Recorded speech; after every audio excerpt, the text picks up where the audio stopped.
Welcome to Sisters Conversations Podcast with your hostess, Latrice Carter. We feature interviews in literary, film, and television, as well as real topics that impact the Black community. All right, welcome to Sisters Conversations with Latrice Carter and my special co-host and guest, Carmen, Elle. She is the senior editor at Sisters Place magazine. And Carmen, welcome to the show. Hey everybody. I'm so glad to have you on this cold night. You know, here we in Chi-Town, she's in Ohio. We are just trying to stay warm and keep our heads above water. Yes, above snow. Above the snow, absolutely. So, Carmen, tell the audience a little bit about you before we get started with the show. Okay. I am, once again, Carmen, Elle. I am a writer, editor, and literary coach. I'm from Columbus, Ohio, home of the Buckeyes. I've been writing since I was a kid. I never stopped. I started out writing poetry, and it just kind of went from there. I wrote short stories in middle school that I never did anything with, but the passion started there. I'm happy to say that my passion has turned into a career for me. I currently serve as a senior editor at Sisters Place, as you mentioned, which has been a really big highlight for me because I love working on the magazine. I get to see so many different perspectives, and I feel like that's what writing is all about. So that's what I love about working on the magazine. I also work with the collective Literary Bay. We are a powerful team of writers and editors. So just imagine 11 more people just like me. We work together and we help our fellow writers become published authors. But what makes us special is that we're not just editors. We don't just take your manuscript, mark it up, make it look all bloody with red pen, and then give it back to you. We walk you through the entire process of writing, of editing. At the end of the process, we want all of our clients to be better writers, not just, people who slapped a book on the shelves for the sake of doing it. We really take pride in helping people understand writing, understanding the fundamentals of it, and how to put a story together. Absolutely. And she's going to share a little bit more later in the show about how you guys can contact her and connect with her. And she'll tell you a little bit about her services a little bit later, because a lot of authors, I get a lot of inquiries looking for editors, looking for someone who does book covers, etc. And so we have resources that we can, point you in a direction that I don't mind sharing. That's what we're here for. So let's jump right into our show. Today's show, we plan to give you tips from an editor's perspective and tips and advice, as well as for me as a creative media manager, I want to give tips and advice and resources to authors, to I don't want to say aspiring authors, to writers who want to write their first book. So I want to give you guys like a plan, pathway, so that you can take advantage of, what's out there for, new authors, seasoned authors, etc. So Carmen is a senior editor, and she's an editor, like she said, and writer. So Carmen, why should authors have an editor? That seems to be like a really, really big question. Yes. So what makes editors special? I would venture to say that most editors are writers. So you get another person who understands what the struggles of writing can be, because writing is difficult. A lot of people think that, you just put one word in front of the other and you go. And it's not that easy. It's easier said than done. But your editor comes in with fresh eyes. Like they're able to see things that you're not able to see. In most cases, once you get to the point that you need an editor, you've already been working on we call them book babies. Mm-hmm. You've already been working on your baby. So you see your baby as perfection, but your editor will come in and they'll show you where you might have holes in your story, where you may have used the same word choice repetitively. They might also see where you have concepts in your book that aren't clear. They're not clear explanation. Your editor kind of can see, and they should see from the reader's perspective as well. So you get both sides of it. If you're writing fiction, your editor can see where your characters may be lacking development or your scenes aren't well described. They can tell you where you're telling instead of showing. And these are just some areas that your editor should be looking for amongst other things. Absolutely. Now, I've known, just to piggyback off of your response, I've had some new authors who are writing tell me that they've encountered, probably the editor from hell. Yes. What are some of the things that especially new authors should look for when they're looking for an editor? You should look for someone who they should be able to tell you exactly what they're going to do for you, because there are different type of editors. Mm-hmm. You have line editors, you have just grammar editors. What I do is called developmental editing. And with that, it's like I kind of explained at the top of the show, is I walk you through each part of the process. So like line editors, they're just going to tell you where your sentence is structured wrong. Developmental editors are going to tell you this sentence is structured wrong, but let me tell you how to fix it. Let me show you how to do it. And let me show you how to do it through your entire manuscript. Mm-hmm. So it's more like hands-on, and it's more one-on-one and face-to-face. So your editor should be able to tell you exactly what they're going to give you. They should be able to provide you with samples of their work, even if they're short little 1-page or 2-page blurbs. So you get an idea of what they can help you with.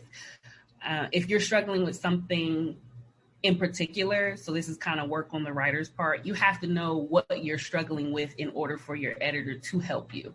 So I will have clients who will say, I don't know my first chapter isn't flowing right. Mm-hmm. And your editor should be able to say, okay, well, what's the concept of it? What examples do you have of it? What story do you actually want to tell? They should be able to bring those kind of things out of you, make you think more about what you're actually going to write instead of just focusing on the writing itself.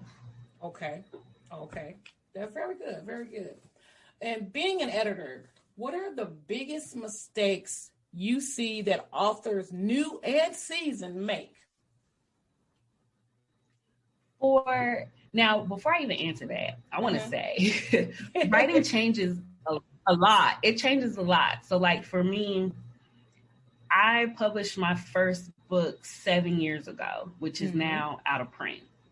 Mm-hmm. It's out of print because I realized how terrible it was. No, it wasn't terrible, but you grow and it's different, especially when you do it over a certain amount of time. Mm-hmm. So even if you're seasoned, there are still things that you can struggle with and you might struggle with. But for new writers, often what I get is your ideas are too grand. They're too big. And I know we always say dream big. You should dream big. But when you're trying to write a story, you have to get it concentrated so that readers can understand it.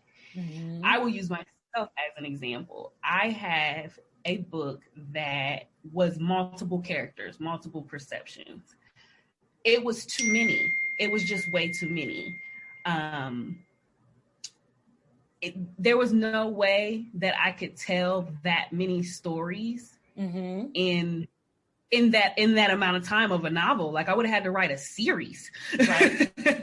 So your ideas just become too grand and you kind of have to learn how to bring them down so that you can give each character their due and tell their story in the proper way. Because then that gives you too many plots too, and you just can't tell that many stories in a short amount of time. Mm-hmm. You're unable to kind of zoom in on one thing, and this can make things more difficult.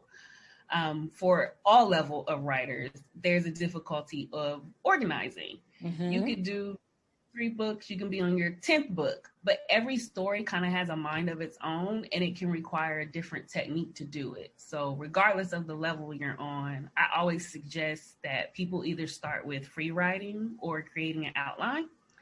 I actually do both depending on what I'm working on. Sometimes I'll kind of free write first to get my idea, and then I'll go back and kind of outline it. And then your outline always changes too as you go. So I think too, on any level, you have to remember that writing is fluid. It's going to change, and that's fine. It should.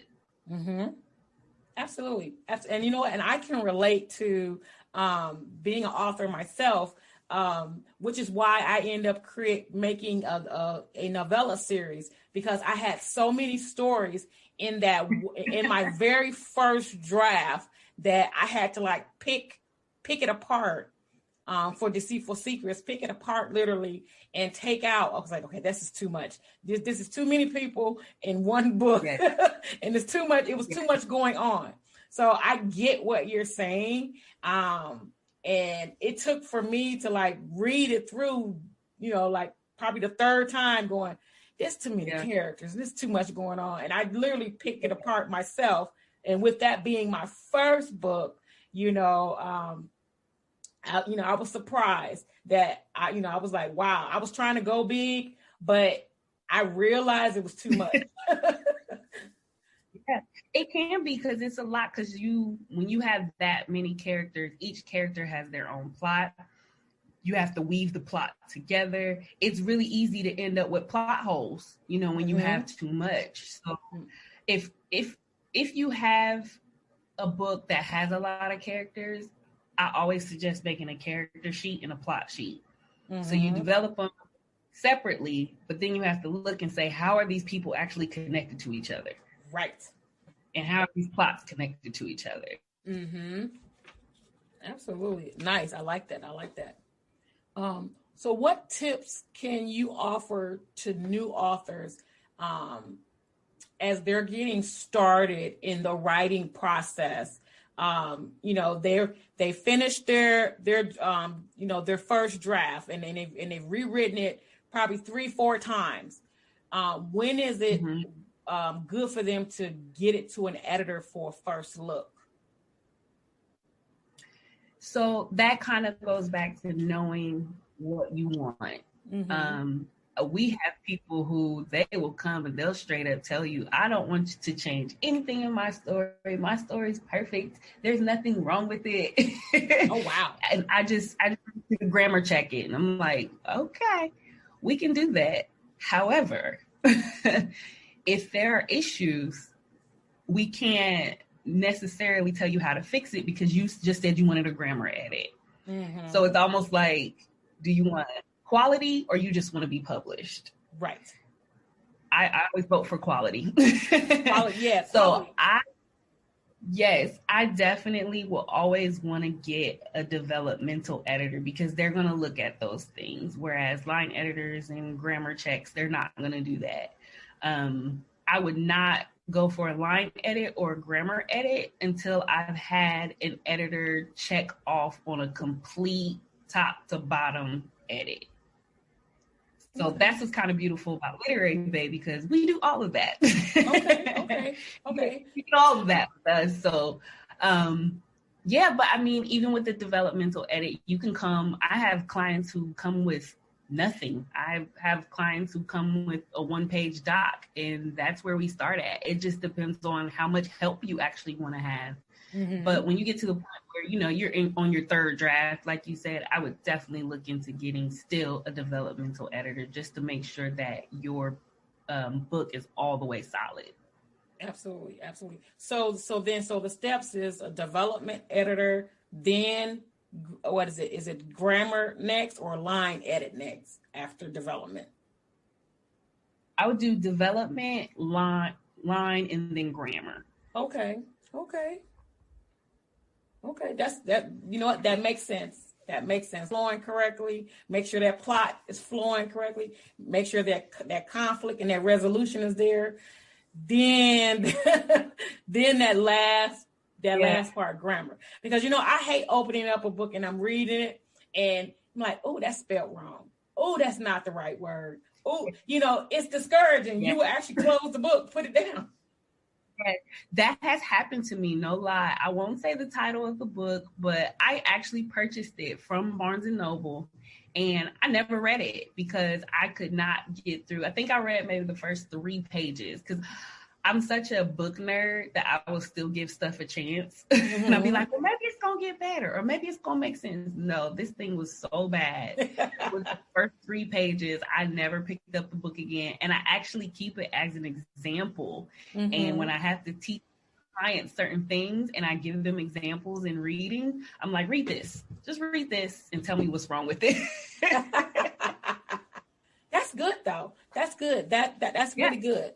Absolutely. That's one of my really, really big tips for new writers is reading. Like, read good, read bad. Don't just read what's on the bestseller list. Yes, you should know how to do it, but also read stuff that's bad so you know what not to do. Yes.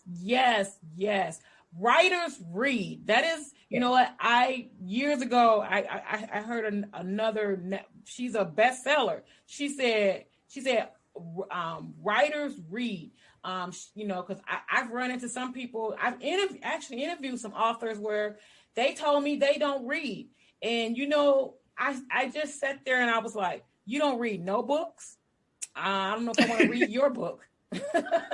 Because that was one of the things that I loved the most when I did go to college.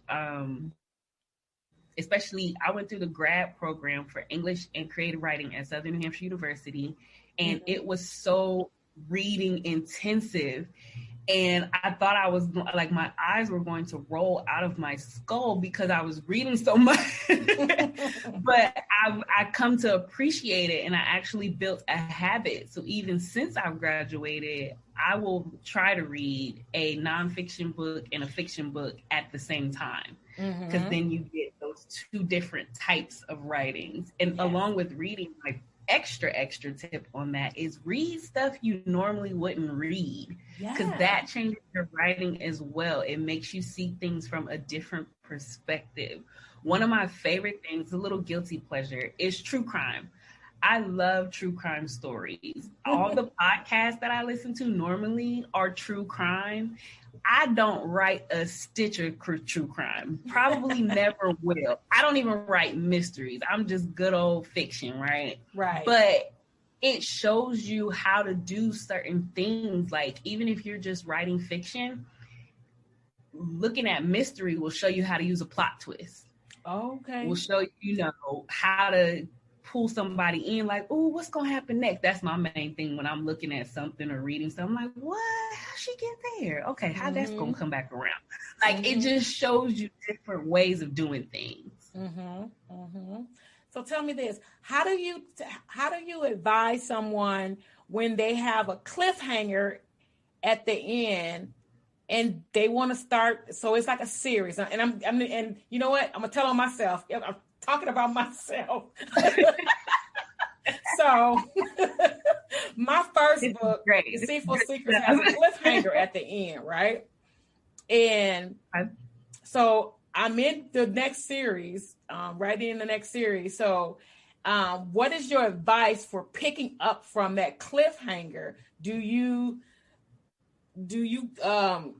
recommend, like, slowly lead your readers into the exposure from the cliffhanger from the first book, or do you let it build up and do it in the middle? Because I was watching it work. I watched a couple there's an author workshop where he was like, he did the big bang in the middle. He like the exposed in the middle of the middle of the story. Yeah. How do you, what's your recommendation or your advice for that?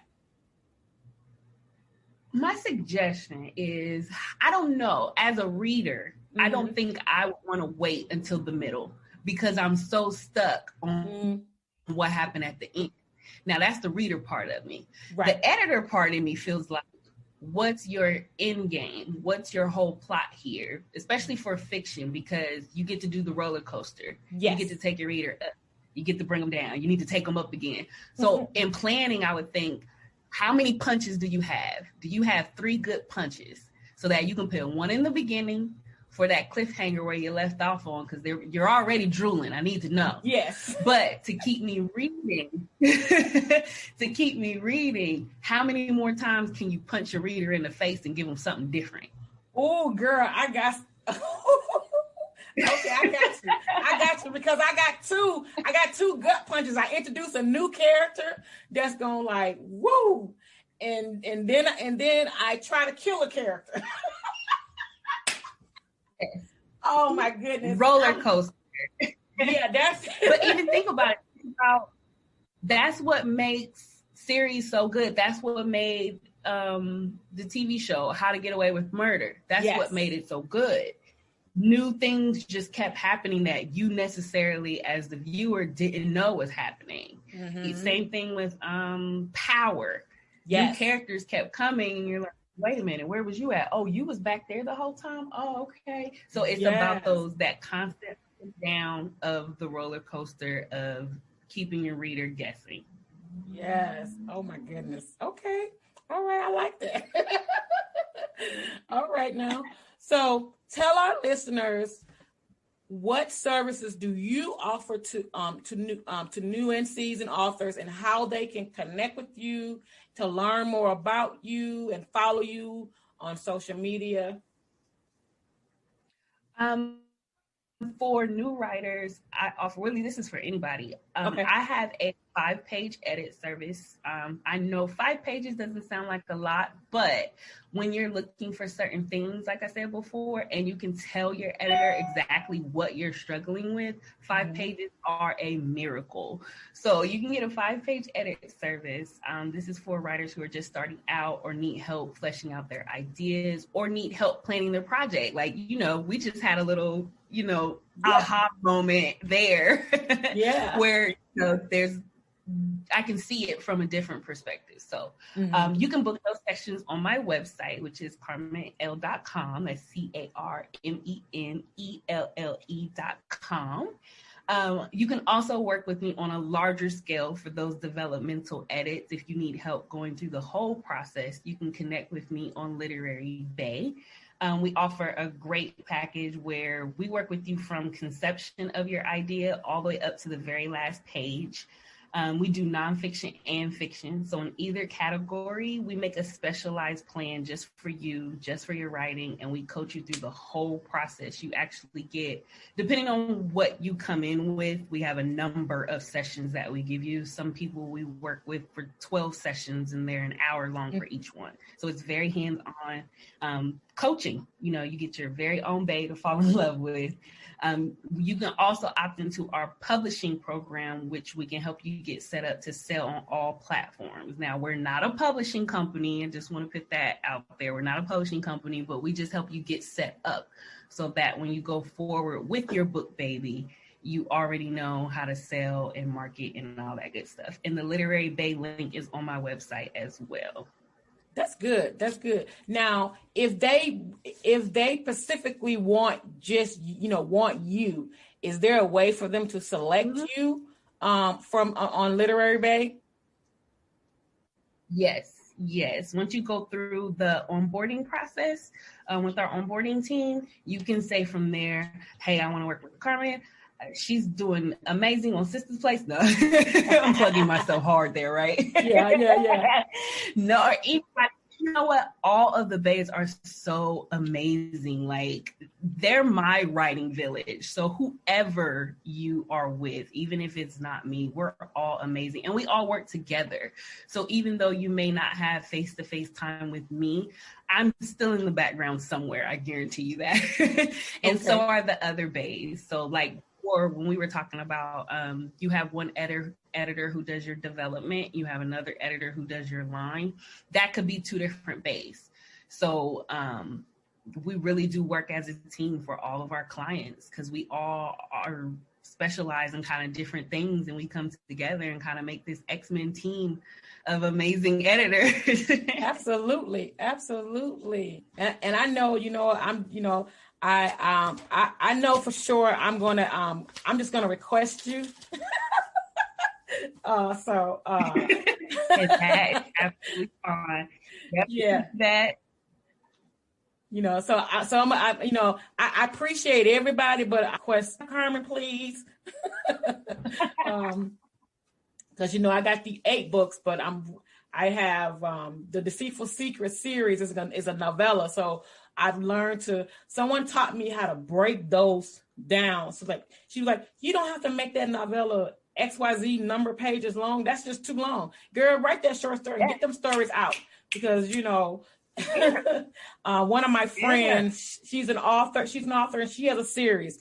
And I actually purchased her entire series. When I tell you her series is so good, I sat back and I said, you know what? I'm making these stories just way too long. Yeah. I get it. I'm telling you, I'm very happy. So I have a couple different things happening. I am doing an instructional series that teaches the fundamentals of writing. So it'll be like developing a character. The first book is coming very, very soon, either the end of this month or beginning of next month. It's about inspiration, because a lot of people are like, I don't even know where to start. I know I want to write, but I don't know where to start. I got you. Absolutely. So you'll get the instructional. And then I have my novel coming at the end of the year that I'm very excited about. It's called Designed Lies. Ooh, I like that. And she will be back on here to talk about it, y'all. That's for sure. Okay. Yes, absolutely. I'm very excited about it, because this is how I know how to fix plot holes. Okay. This is what I mean by it doesn't matter if you're seasoned or not. I had major plot holes and I was like, wait a minute, that don't connect. So I know how to fix them. It's become a specialty. Absolutely. Now, I have visited Carmen's website, guys, and I have to tell you, Carmen, so you have on your website different books, these are different books that they can purchase to help them. Because I was on your website and I was like, oh, I might need this. The one for what was it? Is it plot development or character development? Yes, I have. It's 8 now. They are questionnaires for different things of development. So sometimes it can be hard and you're like, I just don't even know what to do. So with these resources, there are lists of questions that get your mind thinking of how to develop or what's happening with the character. So for example, I have one that is about discovery. It's about character discovery. So you'll be able to ask, or you'll be able to know, how does your character feel about what happened to them when they were 8? Do they know how that affects their life now? Mm-hmm. It's things like that. Get you thinking about it. The one that I love doing was couples, because I love writing couples. I love writing relationships. So on this one, it's like, how do they deal with each other on daily life? What does the male do when he's upset? What does the female do when she's upset? What do they normally fight about? But that just kind of gets you thinking, like, you know what? If they fight about the toothpaste, is it really about the toothpaste? What's really going on there? And even for my nonfiction people, we have a lot of people who want to write their own story, but maybe they don't know what parts of their life they want to talk about. I have one that is about writing your personal history, and it kind of breaks life down into different portions. So like, what was your teenage life like? What high school did you go to? Did you play sports as a kid? When did you get your first job, and what was that like? Like, what's your relationship with your parents like? And do you want to talk about that? It just kind of helps people break down what they want to talk about. So these are really good resources for people. Maybe you're not ready to work with an editor yet, but you need to get those juices flowing. Check out the website and get those resources. They're digital downloads. So as soon as you go on the site and get it, it's right in your inbox. Yes, and you know what, guys? I'm on her site, so let me just go ahead and read these beautiful writing resources for y'all. Like she said, writing your personal history is available. Character awareness, character facing anxiety and depression. She has another one called Master of Character Development. I love that. That one is amazing, you guys. This one is huge. It's very, very extensive. It covers everything you could possibly develop about a character. In literary bay, we always say date your character. You know, when you go out on a date, you all nosy and you want to know everything about the person. Mm-hmm. That's exactly what this questionnaire is. It asks everything. It'll even say what's their favorite movie. Awesome. Hey, that's a lot about the person. Yes, and she also has character discovery and reflection, and then character dealing with family issues. And then let me go on to the next page. I love these. I absolutely love this. This is a great idea. And then like she said, character building for couples. Absolutely amazing. Characters facing their fears.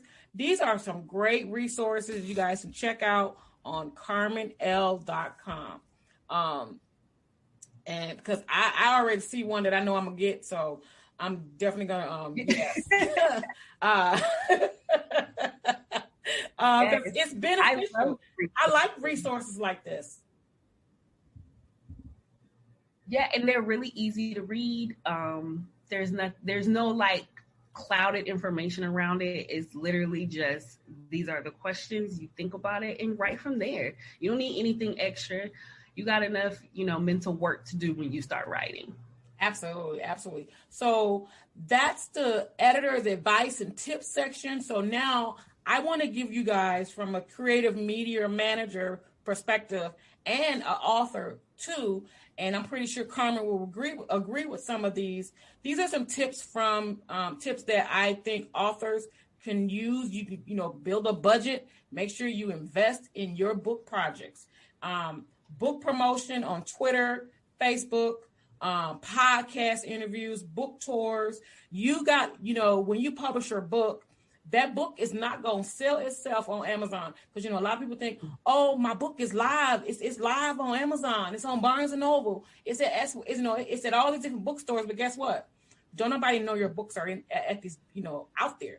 You have to get out there and get loud because there's so much noise going on. So you need to invest in yourself. And there's some really nice, reasonable book promoters on Twitter that will promote you out to all of their readers, their followers, their distributions. There are a lot of free resources out there as well. If you sign up for Sisters Creative Media's newsletter, you get a free resource list that lists all of the free book tours, the free online interviews. It gives you a list of the book promoters that are on Twitter. They promote on their Twitter and their Facebook page because you want to get your image, your book out there. You got to get people talking about your book. You want them to buy it. So the only way they can buy it, they have to see it. I recommend all authors have a professional bio. You can even ask your editors to help you write your professional bio. They can, if I'm wrong, Carmen, just say so. That too. I literary bay. We got you, literary bay. There you go, literary bay. Get that professional bio. Get professional pictures. Stop using them bathroom pictures, hallway pictures. You need a professional picture. You can go to JCPenney's, anywhere where you can get headshots. You just need professional images so that you can send those to potential podcasters so that they can promote you, send it to different magazines, online magazines, because they cannot take, pictures that are not professional. They that's their brand. They have an image to represent, and you are a brand. Once you become a published author, you become a brand. You have to represent yourself. Authors, you should have either a blog, or a website that is yours, where you are, where your audience can go, your readers can go and find information about you, connect with you, follow you on social media. Professional book cover designs, please. I know everybody said, well, I'm cutting costs. I'm going to design my own book cover. Let me tell you something about your book cover. Your book cover will be the reason somebody put your book down. Am I right, Carmen? Yes, absolutely. You want that book cover to be a reflection of your story. you want that book cover design to pop. I have seen some amazing book covers that make me go, let me get, I run over and pick it up. And then I've seen some book covers just like, really? That, I walk right by. Yes. Yeah, walk right by. You can, the book covers you can get some professional book cover design, ask for referrals, ask, people, ask your editor if if they know of someone who does book covers. You can also go on Pfizer and find some book cover designers. Read the reviews. Please read the reviews, because, you can get a bad one. Cheap is not always better. Yeah, I mean, it this way. You spent all this time putting all these words together, rearranging 26 letters for months, years, however long. You put all that work into it. You worked with an editor to get it right in perfection. Do you want to wrap that package, your book baby? Do you want to wrap your book baby in a coat with holes in the middle of winter in a blizzard? Mm-hmm. No, you want your baby to be nice and warm and dripping in fur and jewels. Think of it that way. That's what your cover is. I like that. That is a good that is a good example of the way for them to see it and think about it. Absolutely. And to grow and build your audience, create a newsletter. Start capturing your readers. There's free ones out there. MailChimp, ConvertKit. There's so many, take advantage and grow your readership, grow your audience, because you want them to be able to, support you, because guess what? They will, they'll share your book with somebody, that person will share your book with somebody, and so forth and so forth.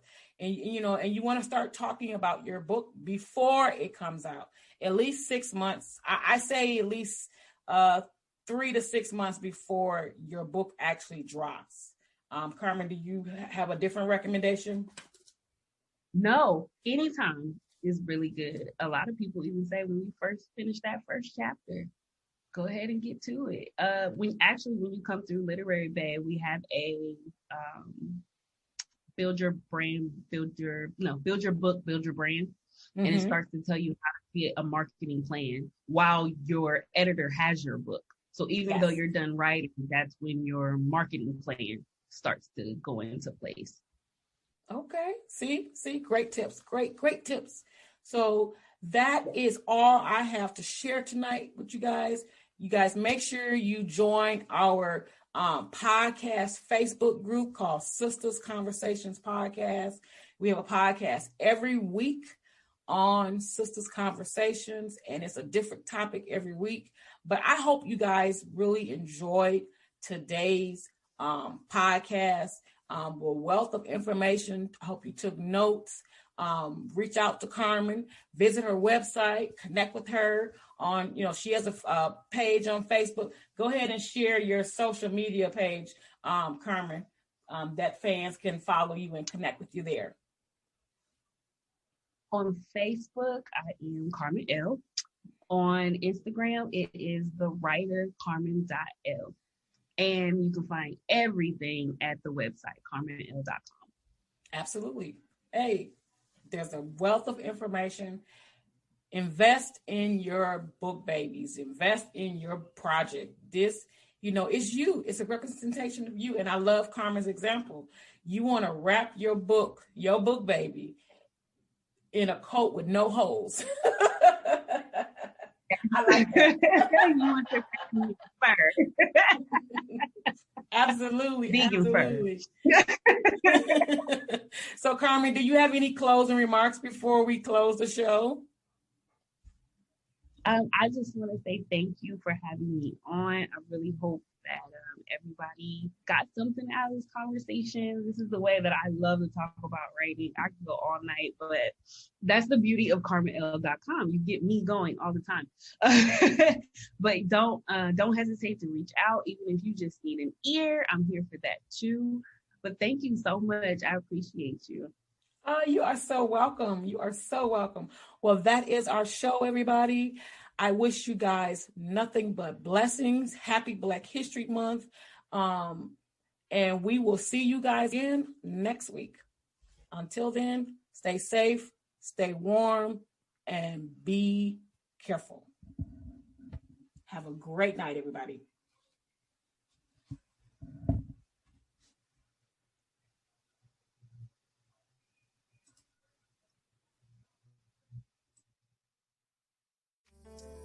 Thanks to our special guests for joining the show today. Be sure to follow us on your favorite streaming channel so you don't miss a show. We can be heard on Spotify, Apple, iHeartRadio, Spreaker, and YouTube at Sista's Place. Visit our website, www.sistasplace.com, to learn more about us.